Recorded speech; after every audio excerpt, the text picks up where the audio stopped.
rebelles à leurs parents, ingrats, impies, insensibles, implacables, calomniateurs, violents, cruels, ennemis des gens de bien, ennemis du bien, aïe, aïe, ça va loin, hein? Emportés, aveuglés par l'orgueil, amis du plaisir plutôt que de Dieu. Ils auront l'apparence de la piété, mais ils renieront ce qui en fait la force. Éloigne-toi de ces gens-là. Alléluia. Quel est le premier point qu'on voulait avoir ce matin? C'est sommes-nous plus amoureux des plaisirs que du Père?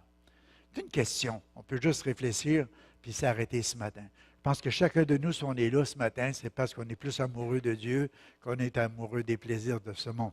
Mais ça nous dit que dans les derniers temps, mais je crois vraiment qu'on vit dans les derniers jours, et puis quand on regarde tout, il y en a tellement de façons de reconnaître qu'on voit tout ça, tous ces points-là, puis on dit, Maï, Seigneur, je pense qu'on est rendu là. Alléluia. On est rendu là. Et puis, mais il y a un endroit, ce qui nous dit, amis du plaisir plus que de Dieu. Puis ça m'amène à réfléchir, à penser.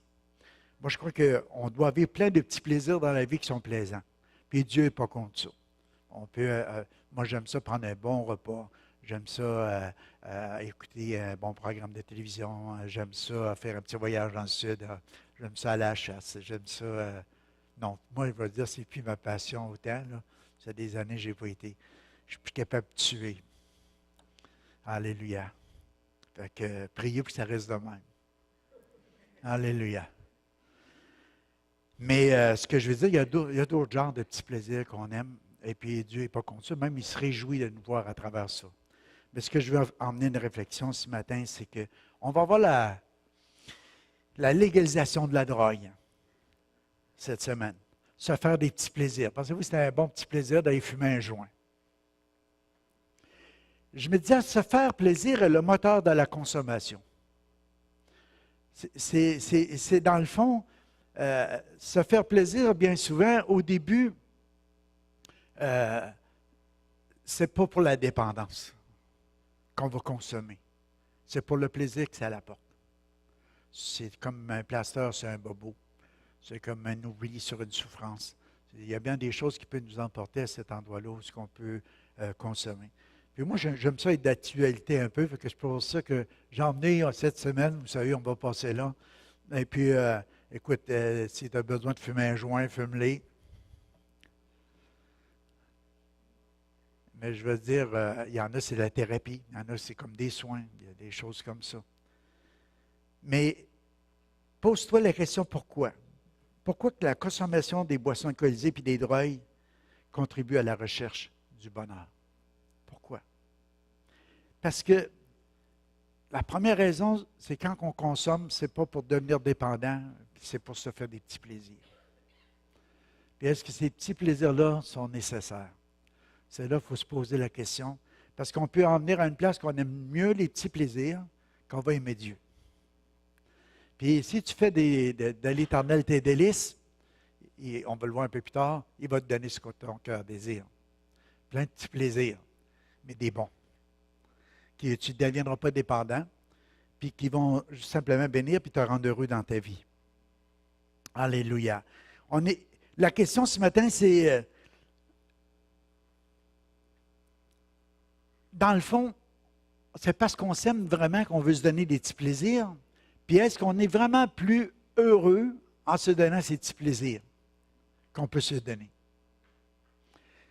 On peut réfléchir puis se dire, est-ce qu'on est vraiment plus heureux quand on met notre attention juste sur les petits plaisirs puis qu'on oublie Dieu? Est-ce que ça nous emmène à être plus heureux? Fait que, est-ce qu'on est plus heureux, est-ce qu'on est plus dépendant de nos plaisirs que de Dieu? C'est des grandes choses. Parce que les petits plaisirs, ça calme. Les petits plaisirs, ça enlève du stress. Les petits plaisirs, ça amène une certaine joie. Sinon, on n'en ferait pas. On ne se tournerait pas vers ces choses-là. Ça amène des petits bonheurs. Moi, je disais souvent, s'il n'y a pas du bonheur à pécher, on ne pécherait pas. Hein? S'il n'y avait pas à en tirer une jouissance, on ne le faisait pas.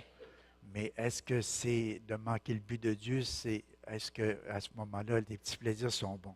c'est là qu'on doit voir les deux. Mais ça nous dit que le problème des derniers jours, nous aimons plus les plaisirs que Dieu.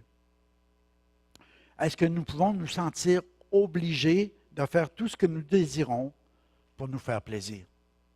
Est-ce qu'on est obligé de faire tout ce qu'on aime dans nos petits plaisirs? Ou est-ce qu'on peut juste dire, regarde, ça c'est bon, mais ça je peux dire non.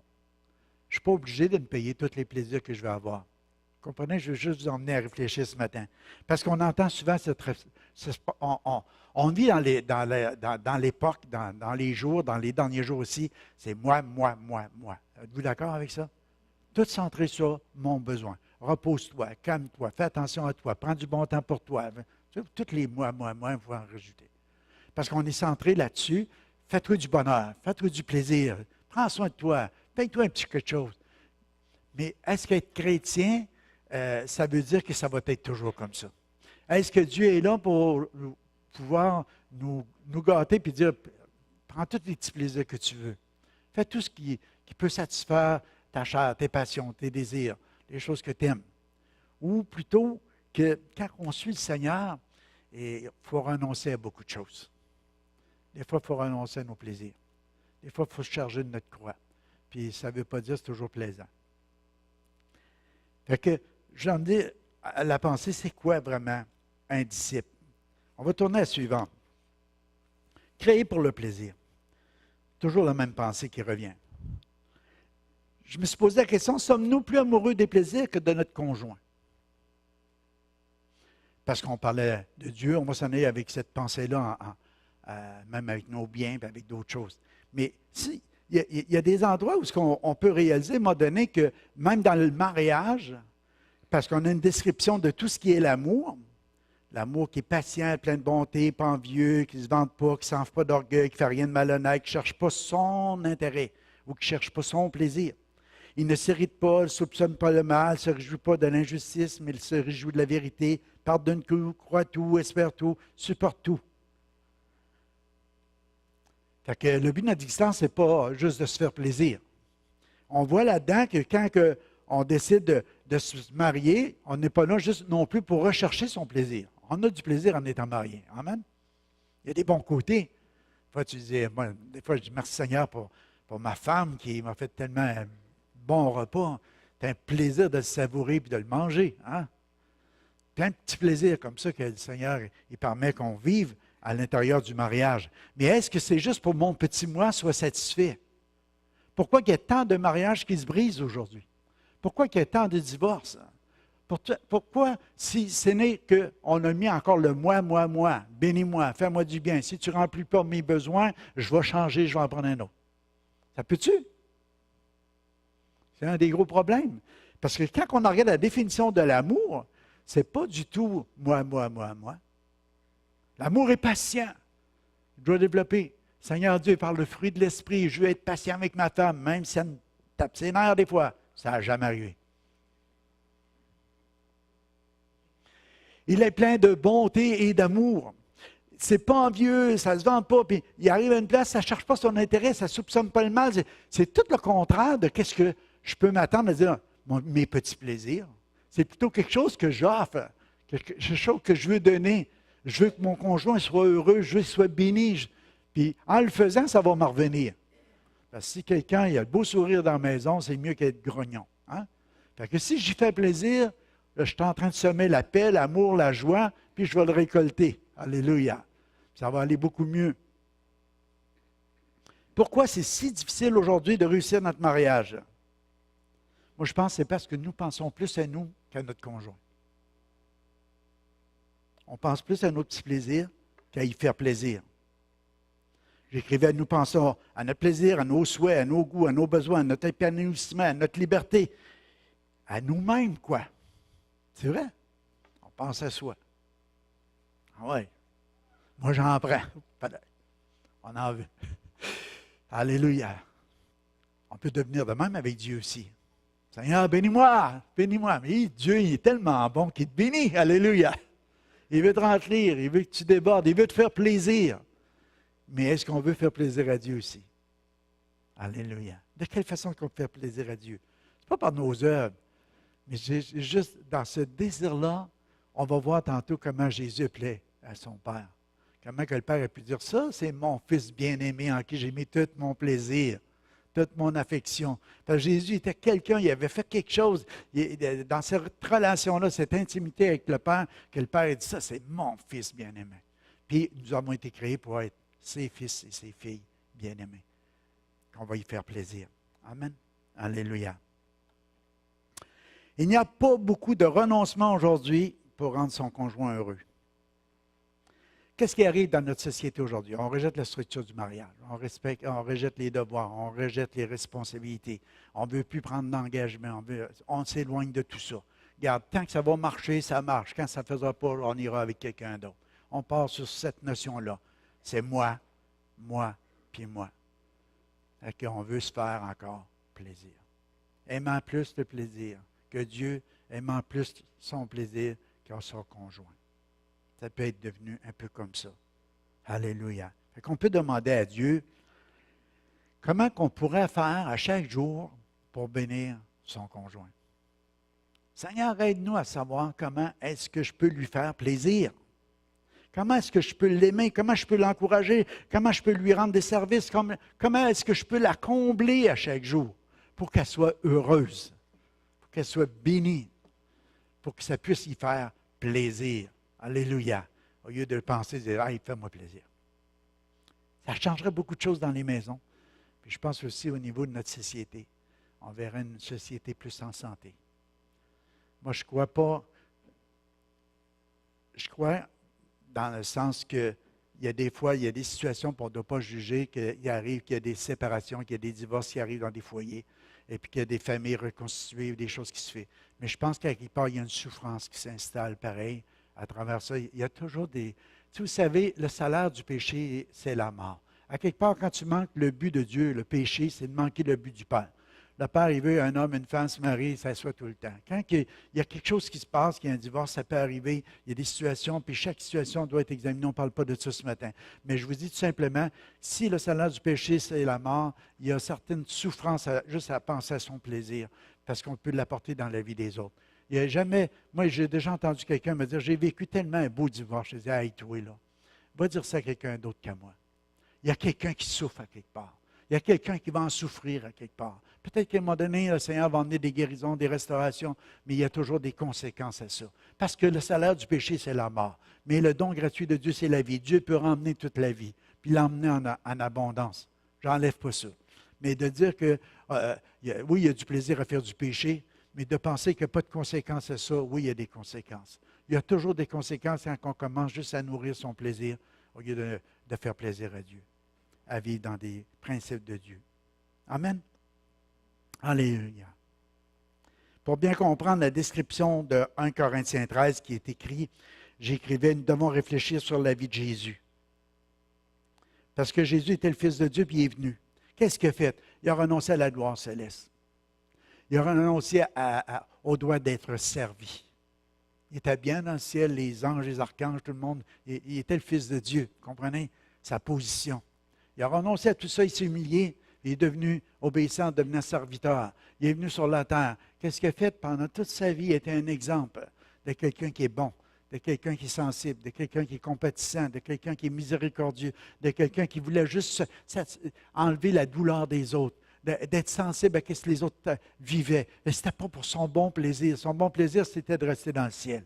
Il a renoncé à ça pour venir vers nous autres, puis nous apporter de la guérison, de la restauration, nous servir, nous faire plaisir. Et ça a plu au Père. Il dit, voici mon serviteur en qui je prends plaisir. Mon fils est venu. Il s'est donné. Il a renoncé à tout pour faire la volonté du Père, qui était de nous faire plaisir, de nous ramener vers lui. Amen. Alléluia. Revêtons-nous de l'amour. Moi, quand j'écris ça, revêtons-nous de l'amour, c'est de revêtons-nous de Christ. Revêtons-nous du Saint-Esprit, l'amour du Père qui est répandu dans nos cœurs par le Saint-Esprit qui nous a été donné. Revêtons-nous pour pouvoir être comme lui, pour ne pas être centré sur soi, mais commencer à regarder autour de nous, puis surtout notre conjoint, puis de le rendre heureux. Amen. Alléluia. J'écrivais en terminant, une bonne relation de couple n'arrive pas par la recherche de nos plaisirs. Ça peut être des plaisirs à deux, mais je crois que la première motivation, ce serait de faire plaisir à l'autre. Alléluia. Avant de penser à soi. Amen. Alléluia. Mais quand tu commences à vouloir le faire, il y a quelque chose qui arrive, c'est que tu en retires toujours la même bénédiction.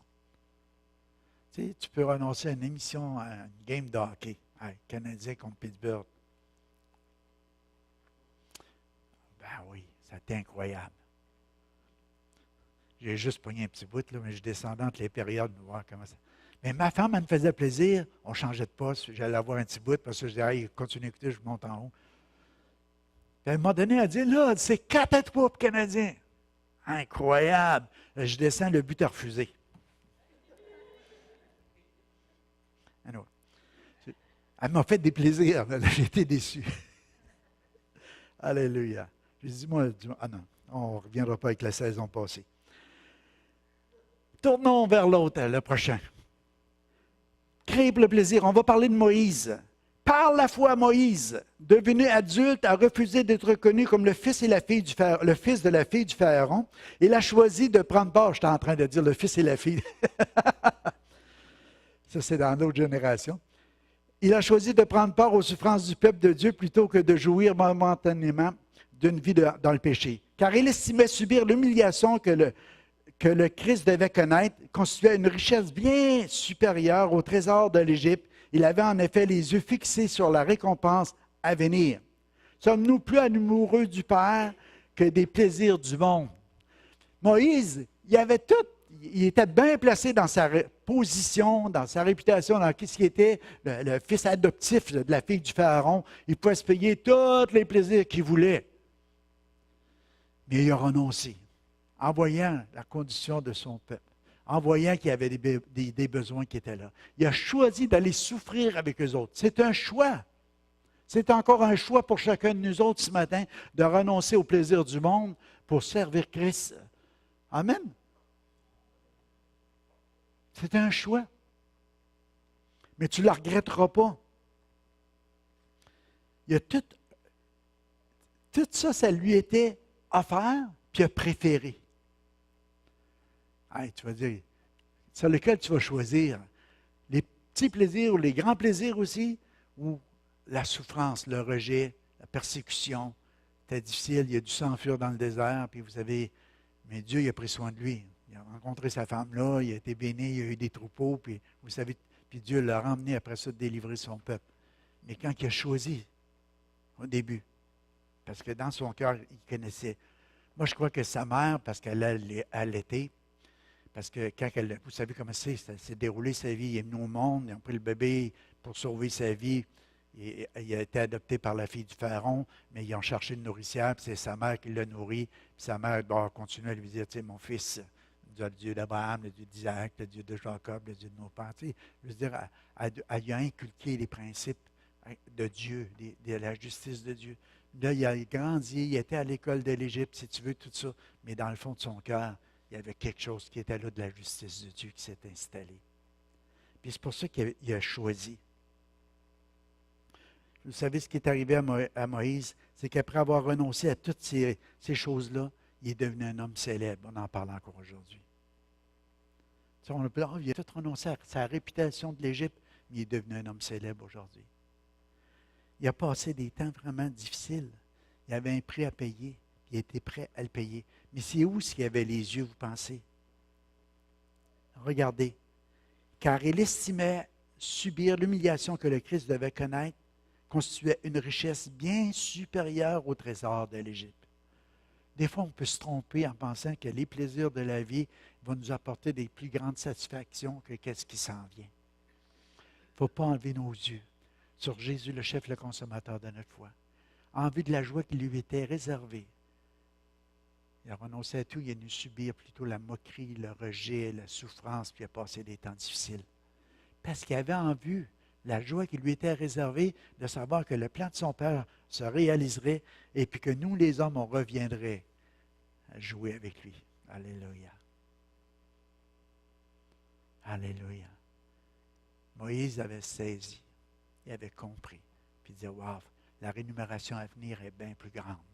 Il y a quelque chose qui s'en vient, ça va être incroyable. Tous les trésors de l'Égypte qu'ils peuvent m'offrir, c'est rien à comparer. Qu'est-ce qui reste de tout ça? Des monuments de pierre, je ne sais pas. Mais Moïse, on sait qu'il était à la bonne place. Alléluia. Il y a eu des manifestations dans sa vie incroyables. Il ne savait pas qu'il tendrait un bâton et il ouvrirait la mer rouge. Il ne savait pas qu'en touchant le rocher, il faisait abreuver son peuple. Il ne savait pas que Dieu exauçait des prières puis tous les aspects du surnaturel que Dieu l'a emmené à vivre pour faire sortir son peuple d'Égypte. Dieu l'a utilisé puissamment parce qu'il a décidé de renoncer à des plaisirs que l'Égypte lui offrait pour faire la volonté du Père. Alléluia. Alléluia. Le but de notre vie, c'est de plaire à Dieu. Parce qu'on a été créé pour son bon plaisir. Pour son bon plaisir. Alléluia. C'est pour ça qu'il faut penser à tous les héros de la foi.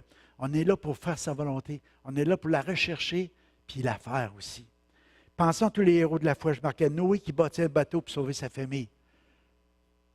Il s'est fait traiter de comment?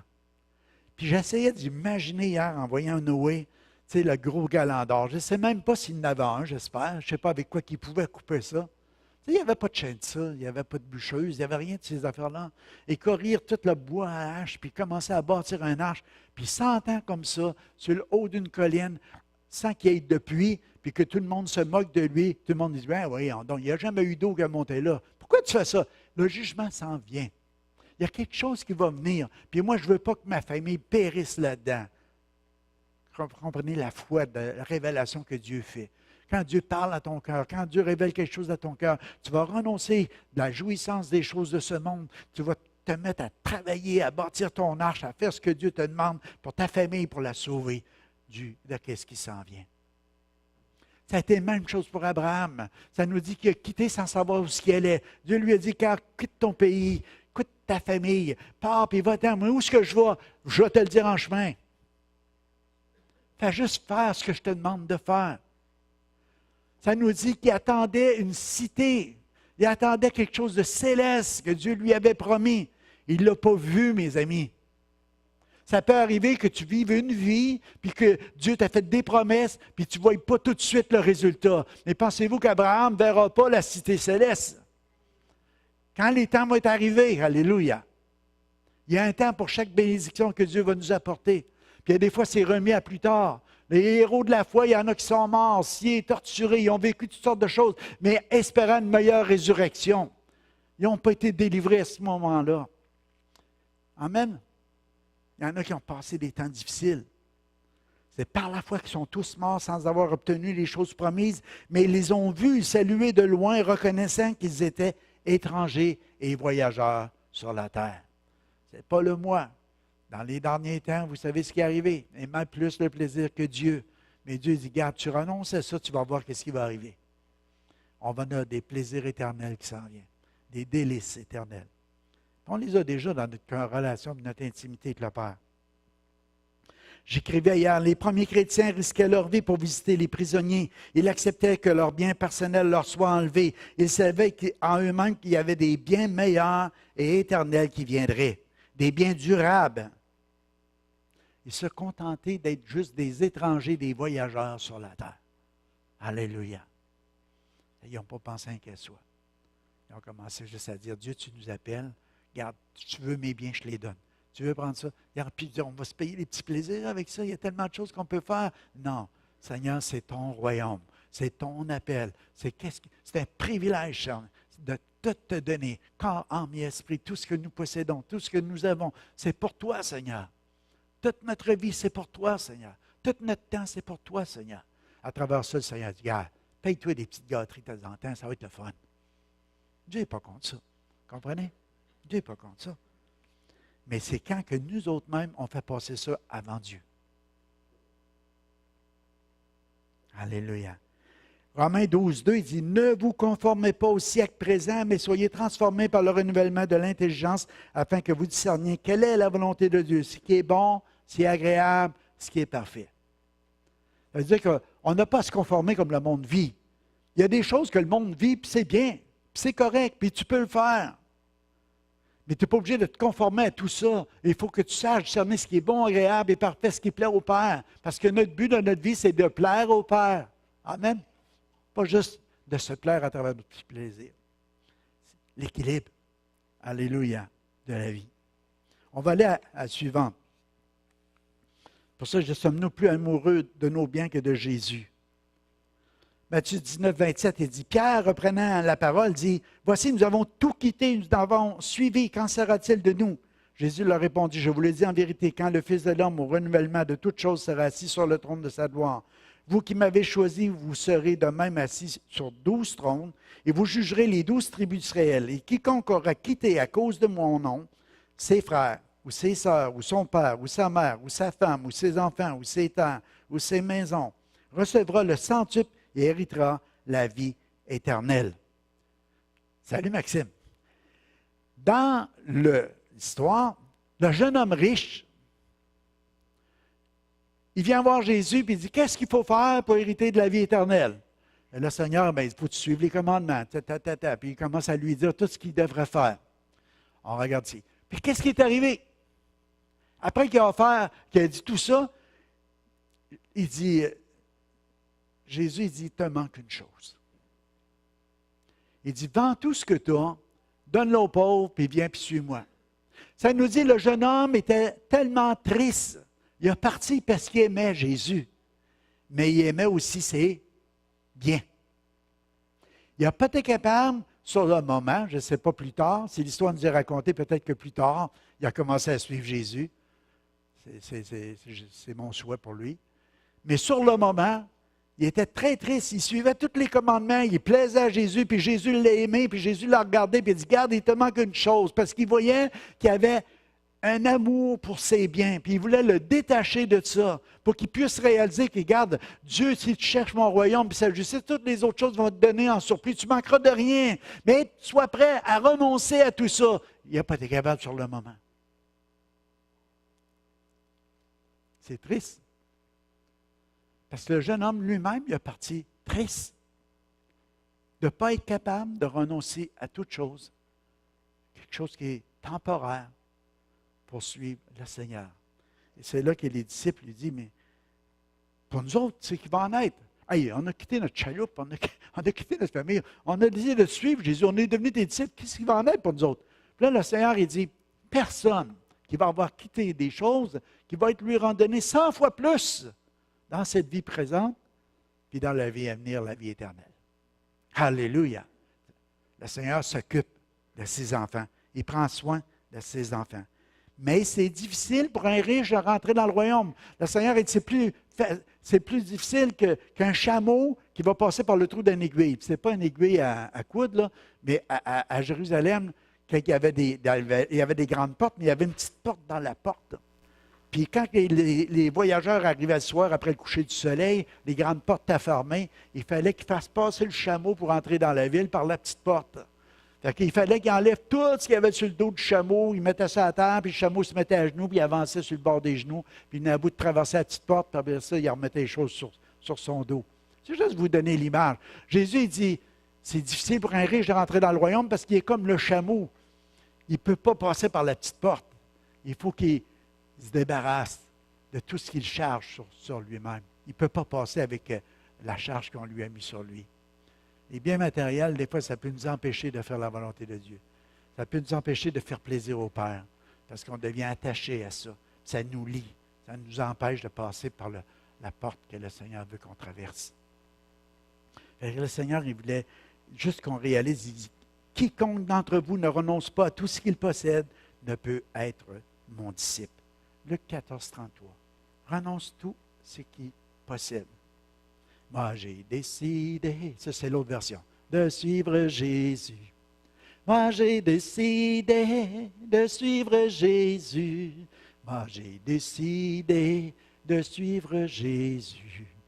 Je le suivrai, je le suivrai. C'est vrai être là. Le monde derrière moi, la croix devant moi. Le monde derrière moi, la croix devant moi. Le monde derrière moi, la croix devant moi. Je le suivrai, je le suivrai. le monde derrière moi. Le monde avec tous ses plaisirs, avec toutes les choses qui sont là. C'est juste des choix. Mais tu es gagnant. Parce que Dieu, dans le royaume de Dieu, c'est l'amour, la paix, la joie par le Saint-Esprit. C'est que tu viens à un endroit où il y a une joie tellement incroyable que même si on t'enlève les biens, tu es joyeux. Parce que tu sais qu'il y a des biens à venir qui sont là, puis la promesse a été faite, puis tu sais, parce que tu as la foi, que ces choses-là vont arriver. Des fois, tu es salué de loin, mais ça va venir. Amen? Ça, c'est la joie que Dieu donne. Comment est-ce qu'on peut être joyeux de se faire enlever nos biens? C'est ça qui est arrivé aux premiers chrétiens. Mais ils savaient. Ils savaient. Parce qu'ils voyaient dans l'invisible quelque chose qui était là. Amen. Je vais vous emmener à une place aussi où ce que le Seigneur a dit dans Matthieu 13, 44. Le royaume des cieux est semblable à un trésor caché dans un champ. L'homme qui l'a trouvé le cache, et dans sa joie, il va vendre tout ce qu'il a et achète ce champ. La pensée de cet enseignement-là du Seigneur, c'est que pour Jésus, nous sommes son plus grand trésor. Ce n'est pas l'inverse qu'on peut acheter Dieu, là. C'est nous qui sommes le plus grand trésor. Puis Dieu, quand il nous a vus, nous autres, là, il dit, garde, il dit, moi, là, je décide de dire, je veux avoir ce trésor-là. Dans sa joie, qu'est-ce qu'il fait? Il vend tout ce qu'il a. Il a renoncé à tout, le Seigneur, pour venir sur la terre, pour nous racheter, pour qu'on lui appartienne, pour qu'on soit avec lui. L'Église est née. C'est comme une perle de grand prix. Puis vous savez comment c'est né, une perle? Je lisais ça dans les commentaires hier. Il dit, une perle, c'est né dans une huître qui était meurtrie par un grain de sable qui est rentré. Jésus était meurtri. Puis l'Église est née. La perle qu'on est pour le Père, pour Dieu. La meurtrissure de Jésus. On avait tellement une valeur grande à ses yeux qu'il a décidé de renoncer à tout, de venir puis de souffrir pour nous racheter, pour qu'on puisse l'appartenir. Puis il l'a fait avec la joie, en vue de la joie qui lui était réservée. Alléluia. Parce qu'il savait un jour. Paul a prêché sur l'épouse, hein? L'épouse belle, épanouie. C'est sûr qu'on est pour Dieu. Amen. Alléluia. On va aller vers la fin, parce que je commence à être long, non? J'ai toujours peur de dépasser 50 minutes. Mais... Alléluia. Je vais vous parler de l'autre point qui est important, parce que si on est le trésor pour Jésus, pour le Père, c'est Jésus qui était son trésor. Parce qu'il dit, voici une voix qui venait des cieux disant, celui-ci est mon Fils bien-aimé en qui j'ai trouvé mon plaisir. C'est quand Jésus s'est fait baptiser. Et puis, je me disais, nous ne serons plus amoureux du Père si on regarde Jésus. Parce que Jésus plaisait à son Père. Parce qu'il accomplissait la volonté du Père. Le Père était heureux et satisfait de voir sa gloire se manifester par son Fils bien-aimé sur la terre. Puis comment il s'est conduit, de la manière qu'il s'est conduit. Je vais vous lire un passage, je ne sais pas si vous avez déjà arrêté là-dessus. Moi, hier, je me suis rappelé de Proverbe 8, 30. Puis c'est vraiment un beau, parce que ça nous décrit un peu comment le Père est par rapport à Jésus, puis comment Jésus est par rapport à nous. Puis je vous le lis. Proverbe 8, 30. J'étais à l'œuvre à ses côtés. Je faisais tous les jours son plaisir, jouant constamment devant lui. C'est comme tu vois le Père sur le trône, Jésus est à ses côtés, puis joue constamment devant lui. Jouant dans le monde, je faisais tous les jours son plaisir, jouant constamment devant lui. Jouant dans le monde sur la terre et trouvant mon plaisir parmi les hommes. C'est comme Jésus est en train de dévoiler la relation qu'il a avec son Père. Il est à sa droite, il est assis, puis il est là, puis jouant, puis faisant plaisir. Il y a de la joie. Et puis en même temps, le Père prenait plaisir de voir son Fils qui allait, puis il descendait sur le globe que Dieu avait créé sur la terre, puis il venait jouer avec les hommes. C'était le plaisir. Tu sais, c'était pas comme des marionnettes, là. Vous comprenez ce que je veux dire? Il y avait un plaisir.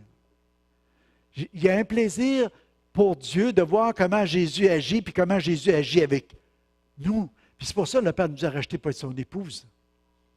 Vous pouvez imaginer quand tu es en train de parler au Père dans ta relation, dans la prière, puis tu es en train de dire, Papa, j'aimerais tellement que tu m'expliques, j'aimerais tellement comprendre. Et puis tout à coup, il commence à révéler pourquoi une fourmi, pourquoi un papillon, pourquoi une fleur. Puis là, tout à coup, tu t'émerveilles devant tout ça, puis tu dis, waouh! Le Seigneur, il est venu, puis pendant qu'il vivait sur la terre, il a fait tellement de choses pour essayer de restaurer les gens, pour leur faire comprendre que le Père les aimait, puis que le Père il avait des projets d'avenir bien mieux que tous les plaisirs que le monde pouvait leur offrir. Et je pense que ça a changé la vie de beaucoup, beaucoup de gens.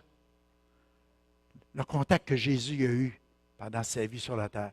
Puis plus qu'on va regarder au Fils bien-aimé du Père, plus qu'on va voir comment faire plaisir à Dieu, puis plus qu'on va devenir des amoureux aussi du Père. Regardez l'homme. Alléluia. Ça nous dit ici, dans le verset, le Père qui désirait soutenir son Fils, parce qu'il faisait sa volonté. C'est dans Isaïe 42, 1. Il dit, « Voici mon serviteur, dit le Seigneur, je le tiens par la main. J'ai plaisir à l'avoir choisi. » Ça, c'est le Père qui parle de Jésus. « J'ai mis mon esprit sur lui pour qu'il apporte aux nations le droit que j'instaure. Il ne crie pas, il n'élève pas la voix, il ne fait pas non plus de grands discours dans la rue. Il ne casse pas le roseau déjà plié, il n'éteint pas la lampe qui faiblit, mais il apporte réellement le droit que j'instaure. Il ne faiblira pas, il ne laissera pas abattre jusqu'il est établi sur l'ensemble du monde et que les peuples lointains entendent ses instructions, même dans Amos région. Celui qui a créé le ciel dans toute son étendue, qui a étalé la terre avec sa végétation, qui a donné la vie à ses populations et anime ses habitants. Dieu, le Seigneur, déclare à celui qui l'a choisi. Moi, le Seigneur, j'ai été appelé par fidélité à moi-même. Je te donne mon appui. Je t'ai formé pour faire de toi le garant de mon engagement envers l'humanité. La lumière des nations. Tu rendras la vue aux aveugles, tu fais ressortir les prisonniers de leur cachot, tu retireras de leur prison ceux qui attendent dans le noir. Je suis le Seigneur, tel est mon nom. Je ne laisserai pas à d'autres la gloire qui me revient, ni aux idoles l'honneur qui m'est dû. On a une bonne description de ce qui plaît au Père. Le serviteur en qui le Père prend plaisir. On a la description du ministère de Jésus. Comment Jésus a fait le ministère quand il est venu sur la terre. Puis nous, on veut faire plaisir au Père. Moi, je ne pense pas que c'est les petits plaisirs de la vie que Jésus a fait quand on regarde à ça. Il a renoncé plutôt à plein de choses pour pouvoir venir, parce que le plaisir, c'était de ramener l'homme vers le Père, de le ramener où il pouvait contempler à nouveau qui il était, dans sa sainteté, dans sa pureté, dans sa justice, dans son amour, dans sa miséricorde, dans tout ce qu'il est. Puis le Père ne nous a pas créé pour qu'on soit mis là, sans liberté, dans un cachot. Plutôt, il nous a fait sortir de notre cachot que le diable avait enfermé les hommes. Il nous a rendu la lumière pour qu'on puisse voir, qu'on puisse comprendre, qu'on puisse saisir toute la beauté de l'appel de Dieu. Fait que le but du ministère de Jésus pendant qu'il était sur la terre, moi je regarde ça, il était fidèle, le Père le tenait par la main. Moi, c'est ça que je veux pour moi aussi. Il était persévérant, sans colère, sans vengeance, rempli d'amour, douceur, de patience. Le but de son ministère, c'est porter secours, guérir, délivrer, rendre la vue, puis plaire à son Père. Le Père, il pose toujours les mêmes actions encore aujourd'hui. Sa justice, son amour, sa miséricorde. Il veut continuer. Mais comment est-ce qu'on peut plaire au Père? C'est qu'en étant revêtu de l'Esprit. Père, revêt-moi d'amour, afin que je puisse faire les mêmes œuvres que Christ a faites, parce que ça te plaisait. Parce qu'on vit une vie pour te plaire. Fait qu'on est une vie qui plaît au Père, c'est une vie à quelque part de renoncement. Une vie qui est consacrée à vouloir le bien des gens autour de lui. Le Père a tellement aimé le monde qu'il a donné son Fils unique. Le Fils a donné sa vie. Puis nous autres, on veut plaire au Père, c'est comme si on dit, OK, on répond à l'appel de renoncer à tout pour se donner à lui, parce qu'un jour, parce qu'on sait, il va y avoir les nouveaux cieux et la nouvelle terre. Parce qu'un jour, il n'y aura plus cette souffrance-là qu'on doit subir, ce renoncement-là qu'on doit subir. On va être dans la félicité éternelle. C'est notre appel. Il ne faut pas perdre ça de vue, mes amis. Sinon, on devient comme dans les derniers jours, aimant le plaisir plus que Dieu. Parce qu'on est centré juste à satisfaire sa chair. On oublie le plan du Père pour nous. Alléluia. Vous savez, notre Dieu est au ciel puis il fait tout ce qu'il veut. Alléluia. Moi, je pense que Dieu est en contrôle à travers tout cela. Je termine avec ça ce matin. Je trouve que c'est important de terminer en disant, on a eu toutes sortes de manières de dire, mais comment est-ce que je peux faire pour plaire au Père? Comment je peux faire pour être comme Jésus? Comment je peux faire pour accomplir les mêmes œuvres que Jésus a fait? Il faut que je sois assoiffé de lui. Il faut que je sois rempli de lui. Puis c'est pour ça que j'ai mis mon âme à profondément soif de toi, Papa. Tu m'abreuves à tes torrents. Trouve auprès du Seigneur ton plaisir le plus grand. Il te donnera ce que tu lui demandes. Remets ta vie au Seigneur, compte sur lui, il fera le nécessaire. Il faut trouver notre plaisir en lui. C'est de placer toute notre confiance en lui. Parce que le monde va passer avec toutes ses convoitises. Convoitise des yeux, convoitise de la chair, l'orgueil de la vie. Tout ça, ça va passer. Ça ne restera pas. Mais cherche plutôt à mettre tout ton plaisir en lui. Aie soif de lui, aie faim de lui. Comme la biche qui soupire après les courants d'eau. Mon âme te cherche, ô Dieu. Ô Dieu vivant, j'en veux plus. Alléluia. Pas d'un Dieu mort, d'un Dieu vivant, d'un Dieu ressuscité, d'un Dieu puissant. J'ai besoin de plus de lui. Comment est-ce que je vais plaire à Dieu? C'est en ayant soif de lui. Trouve auprès du Seigneur ton plus grand plaisir. Comment est-ce qu'on peut faire ça? La biche, on devrait se mettre dans l'image, là, puis je l'ai déjà dit, puis je vais le répéter encore pour ceux qui peut-être qui n'étaient pas là, mais bien souvent, elle se tenait dans le bord des montagnes ou des choses comme ça. Puis il y avait un cours d'eau qui passait. Les chasseurs l'attendaient pour la tuer. C'était au péril de sa vie, il fallait qu'elle vienne boire. Fait que des fois, elle ne descendait pas tout de suite, elle prenait un certain temps dans le désert, puis à un moment donné, elle devenait tellement assoiffée, puis elle disait, il faut que j'aille boire, il faut que j'aille boire, au péril de ma vie, mais il faut que j'aille boire. Vous comprenez? Au péril de ma vie. Elle avait soif. Il fallait qu'elle boive, sinon elle va mourir.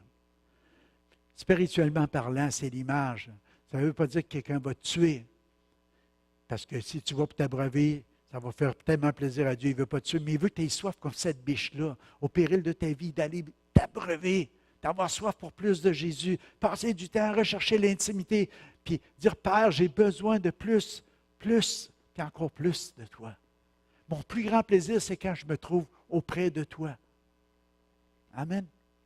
On a vécu des vagues de gloire dans cette Église depuis 30 quelques années, parce que je suis là depuis une trentaine d'années, puis ce n'est pas à cause de moi, mais à cause de la miséricorde, de la grâce de Dieu. Et puis j'ai vu des gens, des fois tellement assoiffés, puis tellement vouloir toujours plus de Dieu, passer des heures à rechercher la présence de Dieu. On est bien avec lui. On ne veut pas aller ailleurs que dans sa présence. Vous savez, aujourd'hui, on peut être rendu à une place où on devient religieux, où on dit, oui, on croit encore en Jésus, on vient à l'Église, et puis quand que j'ai un besoin, oh, je ne fais pas bien un matin, veux-tu prier pour moi? On prie au nom de Jésus, oui, puis après ça, tu es parti. Ça, c'est encore centré sur son besoin, sur bénis-moi, Seigneur. Restaure-moi, Seigneur. Mais est-ce que tu trouves ton plus grand plaisir dans sa présence? Est-ce que tu trouves ton plus grand plaisir dans la célébration, dans l'adoration, dans l'écoute de sa parole? Est-ce que tu trouves son plus grand plaisir dans cette intimité-là où est-ce que Dieu peut te ressourcer, où est-ce qu'il peut te révéler, puis il peut te bénir? Amen. Après ça, tu vas être quelqu'un qui va être rempli pour pouvoir faire le ministère. La Bible nous dit que, je l'ai lu tantôt, que le Père tenait Jésus par la main pendant son ministère. On a besoin qu'il nous tienne par la main. Amen. On ne peut pas faire les choses tout seul. On a besoin de lui. Encore plus que jamais dans notre génération, quand on voit comment sont les derniers jours. Il y en a qui ont peur des sentiments. Ça peut-tu? Le Père avait un sentiment. Le Père, il disait, Jésus me plaît. Jésus, il fait mon délice. Jésus, il était à la droite du Père, puis il regardait le Fils de l'homme, puis il disait, je me plais, puis j'ai des délices à passer du temps avec eux autres. Est-ce que nous autres, on peut dire, oui, j'aime ça, ça me plaît, j'ai un délice de passer du temps avec mon Père, avec mon Dieu. Dieu n'est pas contre ça, il a créé les sentiments. Il n'a pas peur. Qu'est-ce que les autres vont dire? Laisse-le faire. Ne pensez pas que Noé, quand il a bâti son arche, qu'est-ce que les autres disaient? Ça aurait pu le décourager, mais il passait du temps auprès du Père. Il avait des révélations, puis il continuait à faire ce qu'il était appelé de faire. Mais je veux vous dire, si vous voulez continuer à faire ce que je vous êtes appelé à faire, vous avez besoin d'être auprès de lui, puis de rechercher être auprès de lui. Le psaume 37, 25 nous dit, c'est le même psaume qui parle de trouver auprès du Seigneur. « J'ai été jeune et me voilà vieux. » C'est l'histoire de ma vie. C'est pas la vôtre? Personne ne rit, pas grave. « Jamais je n'ai vu un fidèle abandonné, ni ses enfants réduits à mendier leur pain. » Wow! Moi, je me rappelle, quand j'avais 28 ans, j'ai donné ma vie au Seigneur. Puis je dis, Seigneur, j'espère que je vais pouvoir vieillir comme ça, toujours amoureux de toi, toujours passionné de toi, que je ne m'éloigne pas de ça. Parce qu'il me semble que c'était loin avant d'arriver à 70 ans. Je regardais mon père, et je disais, avant d'être rendu là, il va s'en passer des années. Je vais peut-être renoncer à suivre Jésus. Puis je ne voulais pas. Vous comprenez? J'ai été jeune, j'ai vieilli. Merci Seigneur que je suis encore là à t'aimer. Alléluia. Garde-moi. J'avais dit à Dieu, si jamais je m'éloigne de toi, tire-moi dans le dos. Je ne sais pas comment il aurait fait ça, mais il est capable de le faire. Tue-moi! Je ne veux pas perdre ça. Alléluia. Je ne veux jamais négliger ça. Je ne veux jamais penser que c'est acquis une fois pour toutes. Je veux cette passion-là pour Dieu. Amoureux de Dieu. Passer du temps dans la présence de Dieu. Toujours plus de Dieu. Frères et sœurs, c'est ça qu'on a besoin pour un renouveau. Alléluia. Wow! Assoiffé de Dieu. On te fait connaître, ô homme, ce qui est bien. Ce que l'Éternel demande de toi. C'est dans Michée 6, 8.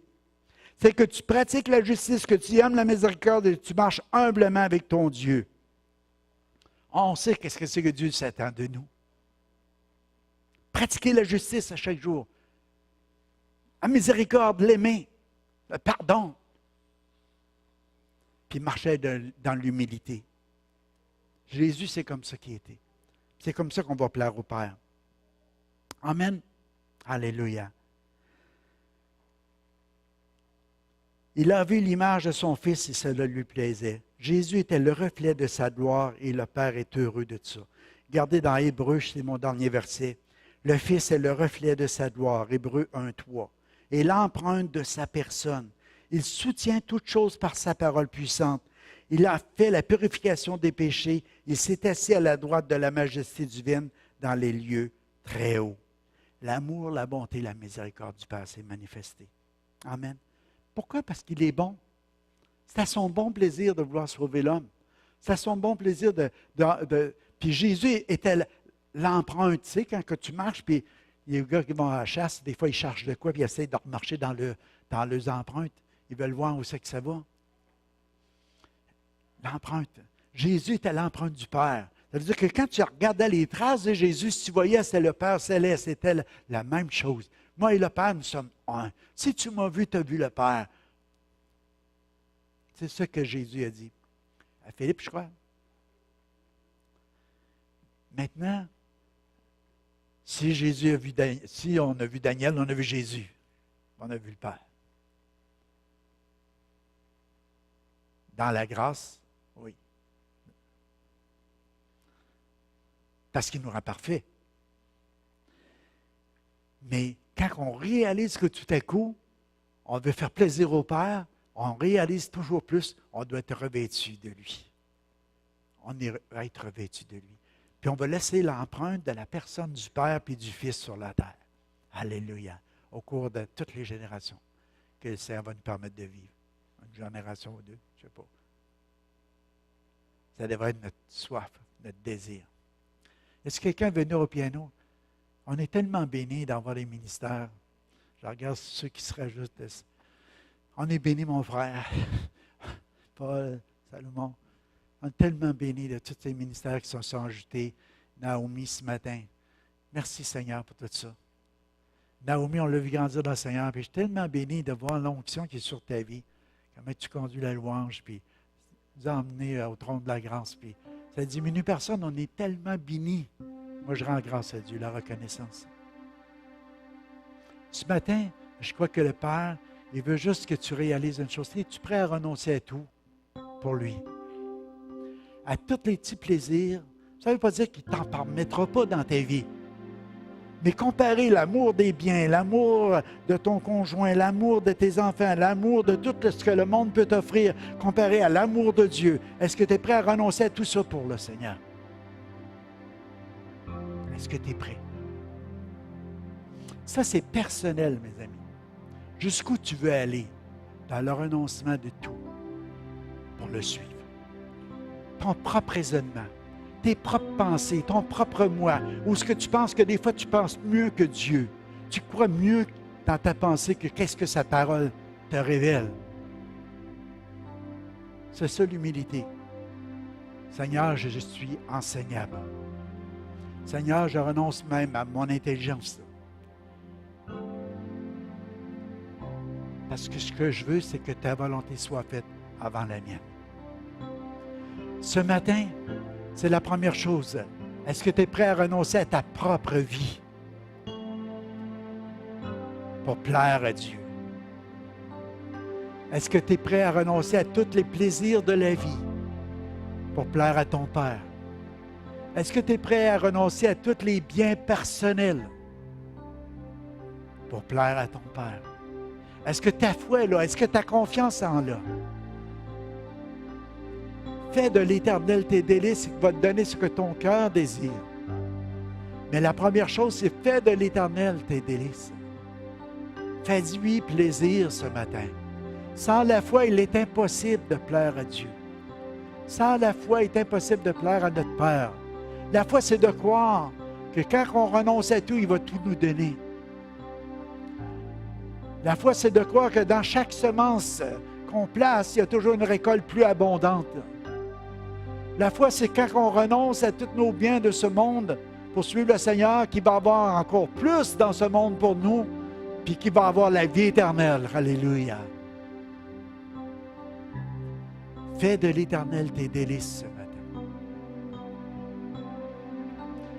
Sois prêt à renoncer à tout, afin que sa volonté soit faite sur la terre comme au ciel. Comme au ciel.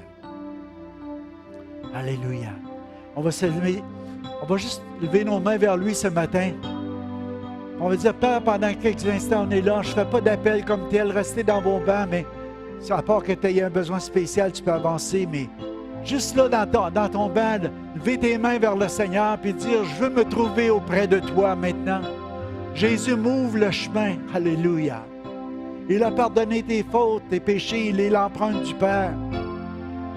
Dis-lui, moi aussi, Papa, je voudrais tellement être revêtu de l'amour. Je voudrais que tu me revêtes de l'amour ce matin. Mon plus grand plaisir, c'est d'être auprès de toi. C'est dans cette attente que tu me revêtes toujours plus de tout ce que tu désires pour ma vie. Enlève ce qui doit être enlevé, Père. Et revêt-moi de toi. Que je peux être ton empreinte sur cette terre. Le reflet de ta personne. J'ai besoin de toi. C'est mon plaisir de me trouver auprès de toi ce matin. C'est mon plaisir. L'amour, la paix et la joie. C'est mon plaisir. Je t'aime tellement, Papa. Père, je te prie ce matin, enveloppe ce lieu. Chaque personne qui est ici, qui va partir différents, qui sont venus, touchés par toi, avec un désir de te mettre en premier, au centre de tout, d'être des amoureux, des passionnés de toi. Je te prie de le faire ce matin, Papa. Rencontre des besoins aussi. Montre-leur que quand on s'approche de toi, que tu t'occupes de tout le reste. Alléluia. Bénis tes enfants, Papa. Enveloppe-les dans ton amour. Fais-leur du bien. Remplis-les de ton esprit. Au nom de Jésus. Amen. Alléluia. Alléluia. Alléluia. Alléluia. Alléluia.